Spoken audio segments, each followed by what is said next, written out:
Hello and welcome to Social Workers Rise, where we inspire social workers to connect, expand their knowledge, and change more lives than they ever thought possible.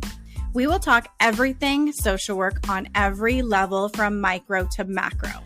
We are going to hear stories of social workers who are doing big things, learn new skills, and most importantly, give you actionable steps to make a difference today. Let's go.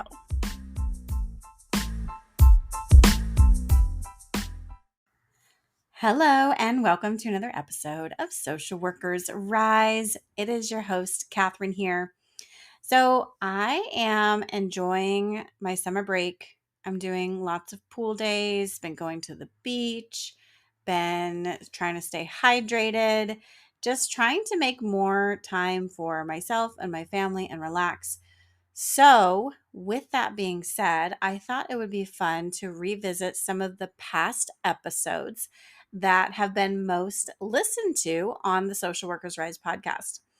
And we're starting this off with an episode on school social work that I first recorded with Jocelyn Sailor in 2021. Yes. So people continue to listen to this episode. It first aired as episode 64, and we're now on 130. So you all are like scrolling way back to listen to this episode. So I wanted to do it justice and bring it up to the forefront, right and center, and revisit Jocelyn because she is still doing her thing. So I re-listened to the audio and everything is still completely relevant. She's still amazing, still doing school social work, and she still has the School Social Work Solutions Planner, which perfect timing. And I swear I did not do this on purpose, but she is taking pre-orders for the School Solutions Social Work Planner on opening Friday the 14th. And it's going to be shipped on, I'm just looking at my calendar here, at the end of July. So if you are interested at all, definitely check the link in the show notes and check out her planner. It's amazing. It's high quality. You will not be sorry. It is worth the investment. So with that said, also too, in case you don't know who I am, I am Catherine Moore. I am your host of the Social Workers Rise podcast. I am a LCSW based in California. I also do teletherapy. I do professional trainings, and my passion is really educating social workers and new professionals and college students in general on mental wellness, what it means to be burnt out, how do we prevent this, and how do we use the skills that we already have to be resilient and to overcome these hard and challenging situations that we face in our careers and in our family life, because life gets hard and we definitely need to have the tools ready to help ourselves, to help our colleagues, to help our families. So that's what I'm passionate about. If you are wanting a professional training at your organization, at your university, definitely reach out to me. Let's get something on the books right now. So with that said, we're going to hop into this episode with Jocelyn Sailor. I will also mention, if you are looking for a clinical supervisor, definitely check out the Rise directory at risedirectory.com for a national directory on clinical supervisors. There's also free resources there that you can use within your clinical supervision, as well as if you need a supervisor for school social work, hospital, medical, whatever it might be, you can definitely find one there. So with that being said, let's hop into this throwback episode. Hello, welcome to the Social Workers Rise podcast. I'm so excited to have you on today talking about school social work. So thank you so much for being here. Thank you so much for having me. I'm so excited to have this conversation with you. Me too. School social work is a hot topic. People love to hear about it and they love to get into it. So I'm excited to hear your experience. Can you first give us a brief overview of your career background? Like, how did you get to here to where you're a school social worker? Sure.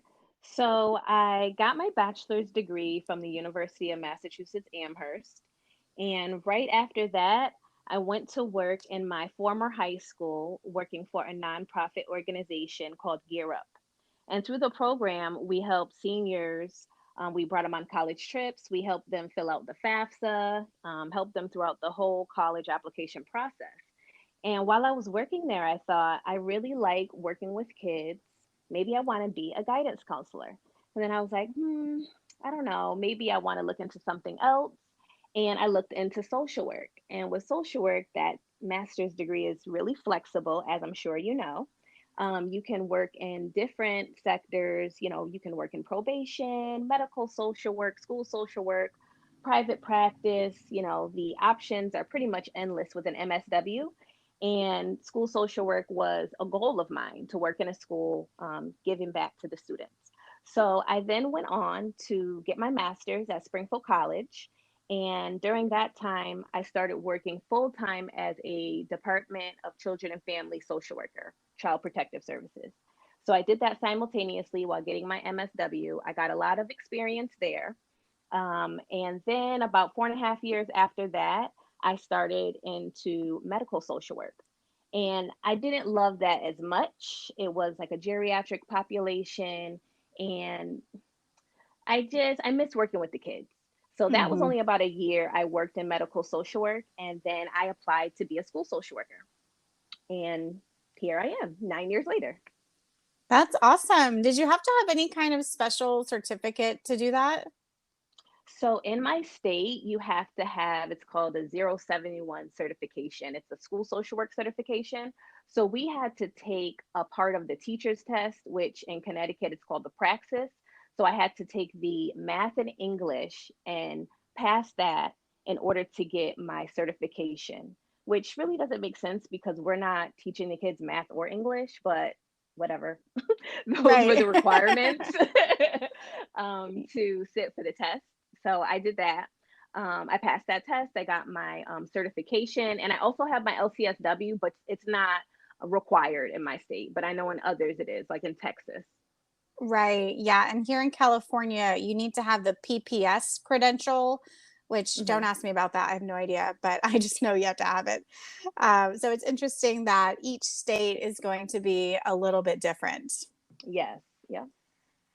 I did a poll on my Instagram stories about what do you want to ask a school social worker? And Jocelyn, you got so many responses. We had, I don't know, like 20 questions come through.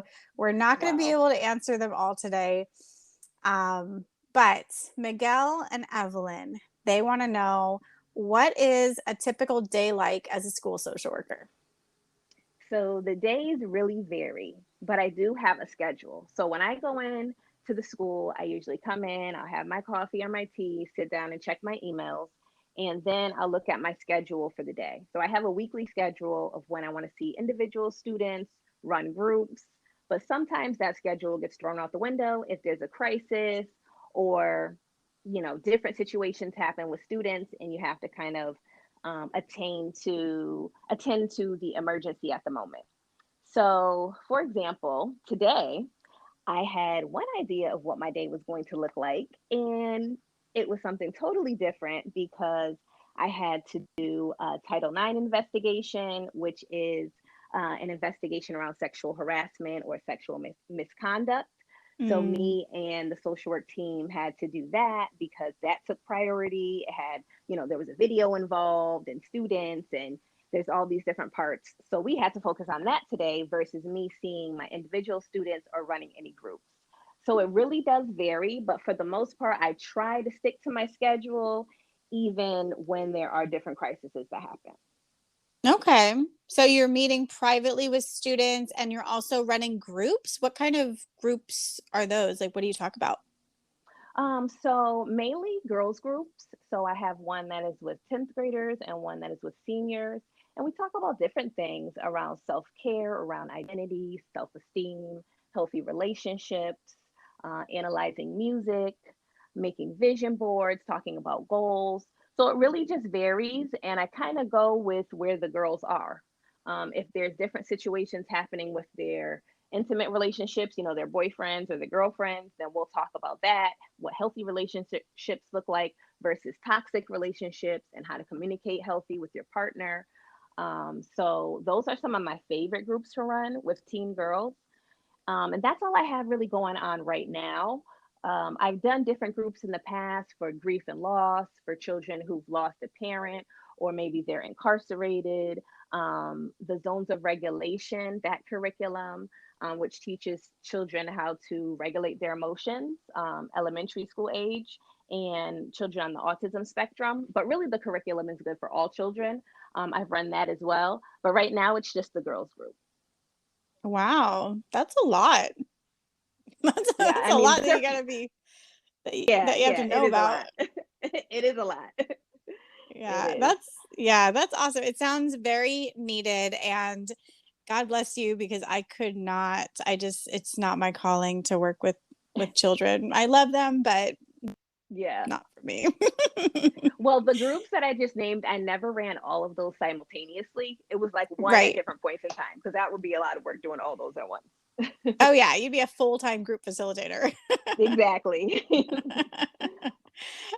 So Jess is wondering, what is the most challenging part of school social work?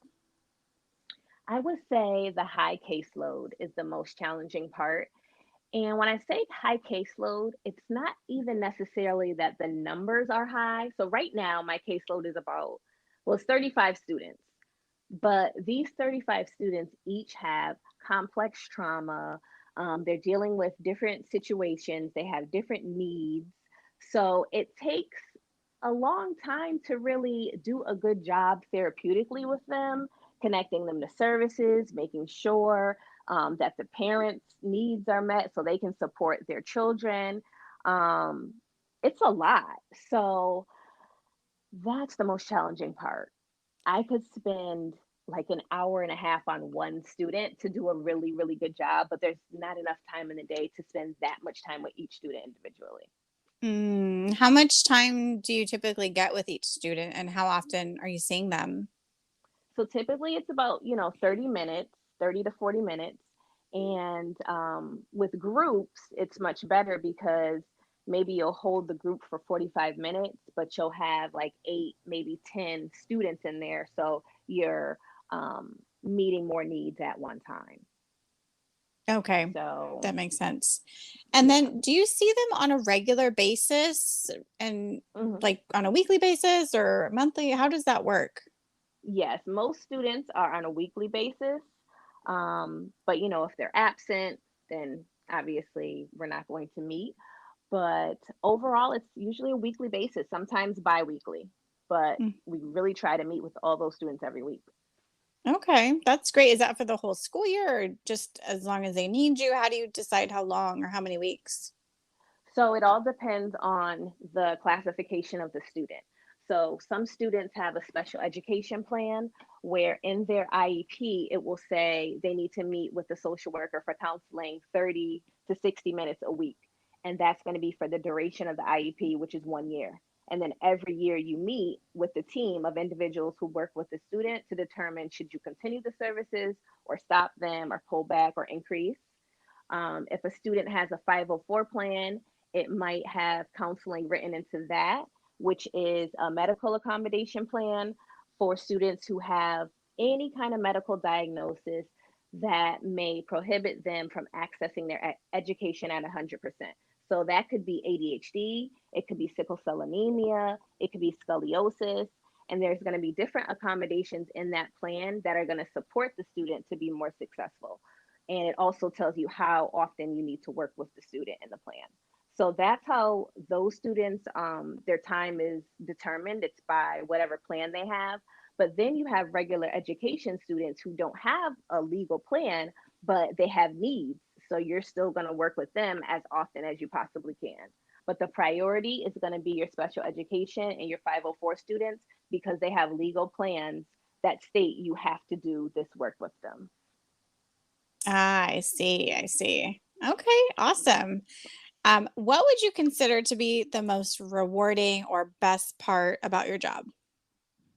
I would say seeing the growth of the students throughout the years. I've been lucky to be at the same school for, at least 3 years at a time.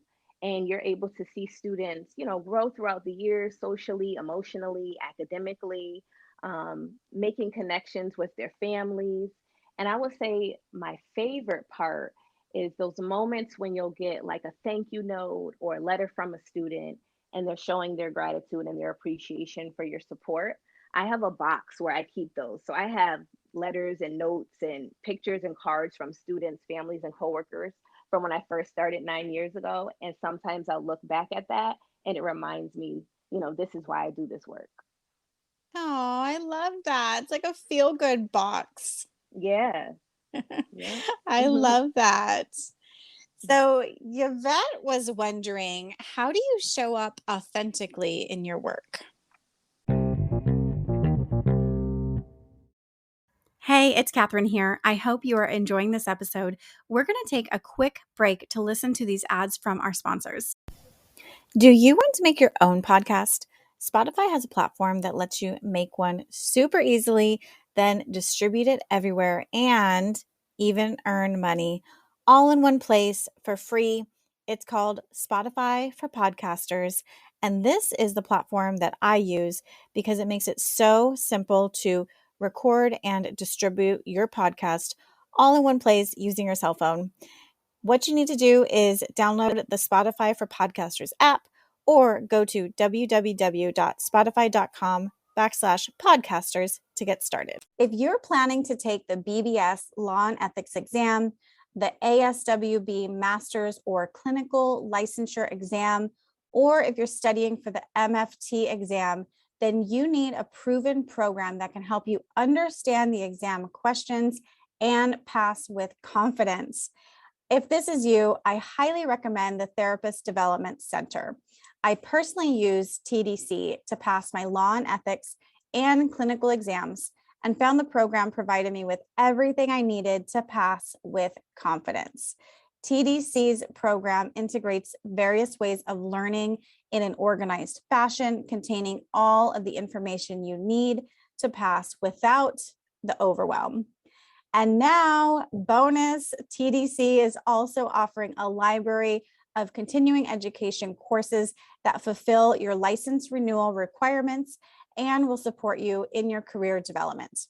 If this sounds like something that you need, visit their website, therapistdevelopmentcenter.com, and use the code SWRISE10 at checkout to receive 10% off any of their CE courses, including their brand new course, On the Edge of Life, an Introduction to Suicidality.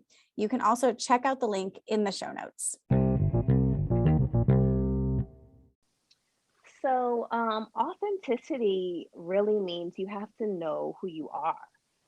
You have to know what your values are, who your identity is. And if you are really in tune with who you are, I think it's really easy to show up authentically. So I'm just going to use myself as an example. So I'm a Black woman. I like to help others. Family is important to me. So in my office, I have different paintings that I've done from paint nights, and some of them are very Afrocentric. I have pictures of my family members in my office. I have plants. I have different things that represent me so that when students and coworkers come in my office, they get a feel for who I am. And it's also a way to be vulnerable as well. So that's one example of how I show up authentically. Um, yeah, that's one example. Yeah. Oh, I love that. And it just helps to just build that rapport so much faster with other people because you're able to do a little bit of self-disclosure of what you're comfortable with, and it opens up the door for them to, ask questions or say, "Oh, I really like that, where'd you get it?" type thing. So that's Yep. awesome. Yeah. And another thing that I was worrying or not worrying, wondering about your workflow is, are you at one school or are you visiting different schools throughout the week? I'm at one school. I've always, any job placement I've had in school social work, I've only been in one school. I know there are people who split schools or have multiple schools, but I feel like I'm lucky in the sense that I haven't had to go to different schools because I think that'd be really challenging. Yeah, I know one of the social workers here in LA, she covers 4 or 5 different schools. So Wow, each day she's going to a different school. It just sounds that's a really lot of stressful. work. Yeah, Yeah, a lot of driving around. yeah, Yeah. that too. A lot of driving. So it is good to know, in case someone is looking for a school social work job or, looking to interview that to ask that question. Yes, yep. Multiple schools or one school. Mhm. Definitely. What other tips? So Sarah Hoops and Evelyn Alvarez were wondering, what other tips do you have for someone wanting to get into school social work or looking to make that transition maybe from one part of social work, one industry into school social work? Okay. I would say to one, research the type of school you want to work in. What type of population do you want to work in? Do you want to work in a suburban population, an inner city population? Um, Even, do you want to work with children that reflect your ethnicity? You want to first figure that out. Where? Then, when you apply to schools or maybe you're offered a job, I would say the first thing you want to brush up on is your crisis intervention skills because crises happen all the time. But in addition to that, you want to know all of the kind of legal policies and procedures. And when I say legal, I'm talking about your special education, your 504 plans, the bullying laws, the harassment laws, because especially in the high schools, you're doing a lot of investigations around bullying, around sexting, relationships, alleged relationships with people that one might be 18 and then one is 14. So that's statutory rape laws. So you have to really know all of those policies because you're going to be applying them in your work. And you never want to get caught up where you didn't do something legally as the school social worker and then you're in court and your license is on the line and your job is at risk. So I would say that would be one of the main things you want to start with.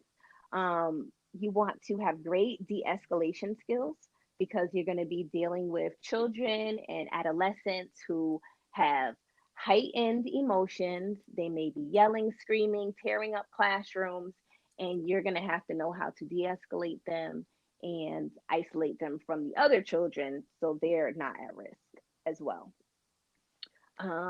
What else? Advocacy skills. You want to make sure you have great advocacy skills and you know how to use your voice for the voiceless.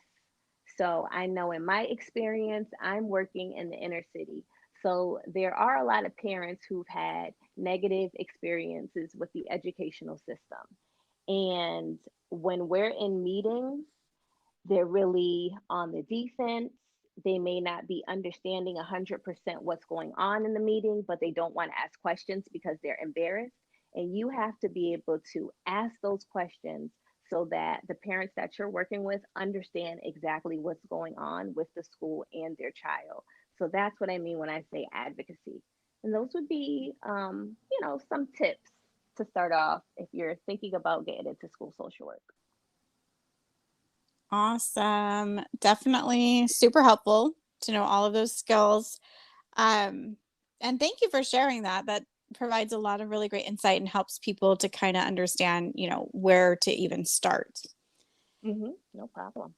What do you think about, Karen from Instagram was wondering, can a macro social worker become a school social worker or is it, more clinical? So I would say that there are clinical aspects to school social work when you think about like evidence-based and research-based interventions that you're going to use with your student population.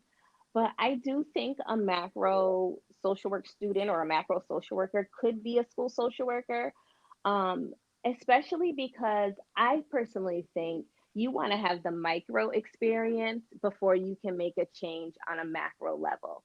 So if you're a macro social worker, that's what, your goal is. Maybe you want to start off as a school social worker for a few years so you can understand the needs and the deficits in the system overall.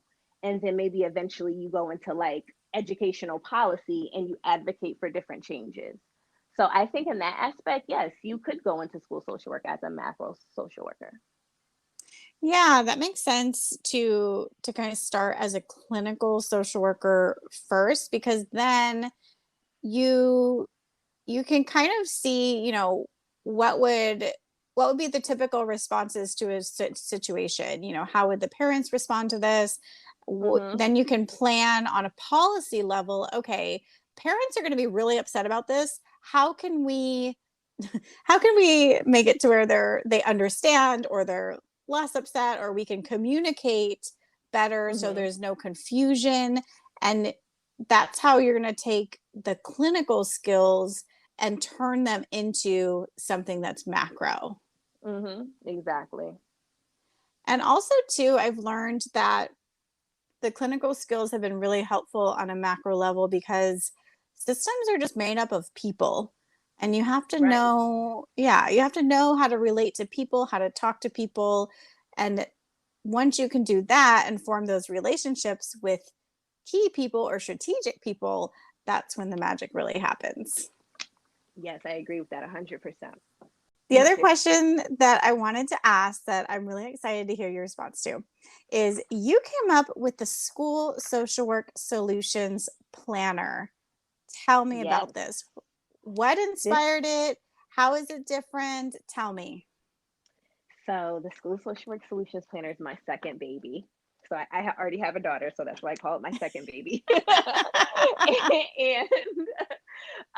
so I would say I think the pandemic really sparked more creativity in me because I was, sitting home more often, not doing as much. And I've always been a person that used a planner. But as I was utilizing the planner during the pandemic, I was thinking, wow, I wish this had a place for a daily log or phone call logs, or kind of like an address book area so I could have parent contacts, or different therapists or workers who are working with my students. I wish it had a place where I could look for resources, references, just different things. So I was like, a school social worker planner. So then I Googled it. I'm like, oh, there's nothing out there like this. Maybe I can create a school social worker planner. So, kind of from there, I just did a lot of research and took some time and invested in myself and figured out how to create a planner and put all these different resources together. And kind of here we are. That's amazing. So, full disclosure, I love planners also, and I have been dreaming about creating a planner, and I started it, but oh my gosh, Jocelyn, it was so much, Yeah, it's a like lot. so much work. Hmm. It's a lot of work. It So everything is. from the formatting to getting the resources together Yeah. to the colors and how big it is and the binding and the paper. And I was like, oh my gosh, I Yes. can't. It's so detailed. So let me tell you, every single dollar that people spend on that social work planner is worth it, because Yes, there was a lot of hard work and a lot of love, I can tell, put into that planner. absolutely. And the other thing about it was, even though, although I was using my creativity, I'm also able to help others because when I first started off as a school social worker, I feel like I was doing all this research, creating all these different templates, looking at all these different books, trying to really figure it all out. And I wanted to put resources together that would help someone who is just getting into the school social work field, can reference different things, just kind of a one stop shop in one planner. And it also has a self care aspect. So the other thing is, my first year being a school social worker, I really felt burnt out by the end of the year. And it was because I had a lack of boundaries. I wasn't prioritizing my health. I was saying yes to everything. I had no systems in place.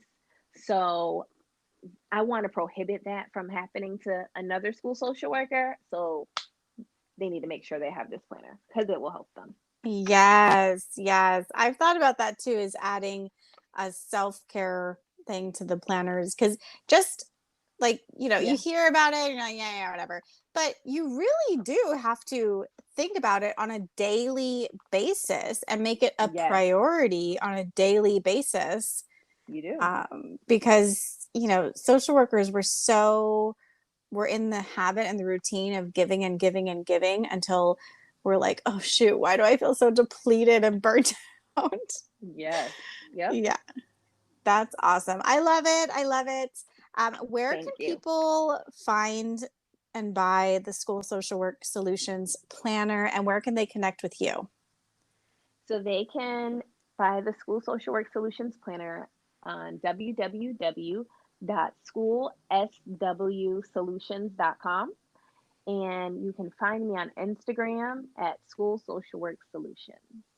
Love it. And the links will be in the bio. So definitely check that out. Send this to all the school social workers because they need to know about this. So thank you so Thank much, you. Jocelyn. I really, really appreciate your time. Thank you for having me.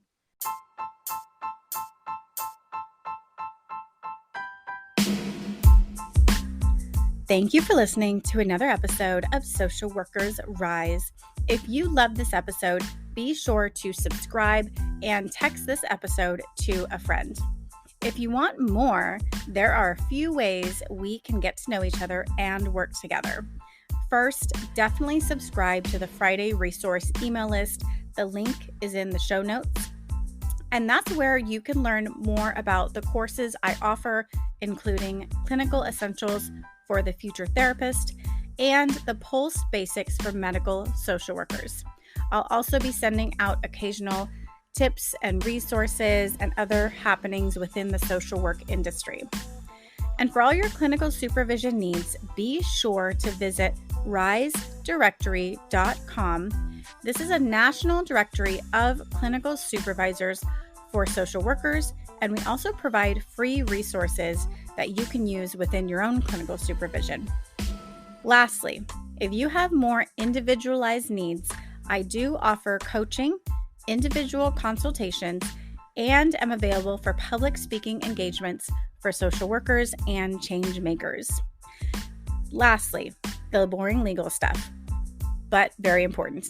The information in this podcast is not meant to be a supplement for therapy, professional advice, or clinical supervision. This content is provided as is solely for informational purposes. It is not legal, health, or safety advice. I am not advising you as a therapist. Organizations should engage their own experts to ensure any adopted measures are compliant with applicable laws and standards in their jurisdictions. The opinions expressed by individuals or organizations are their own and do not reflect the views or opinions of Social Workers Rise or Catherine Moore. References to specific products or organizations do not constitute any endorsement or recommendations by Social Workers Rise.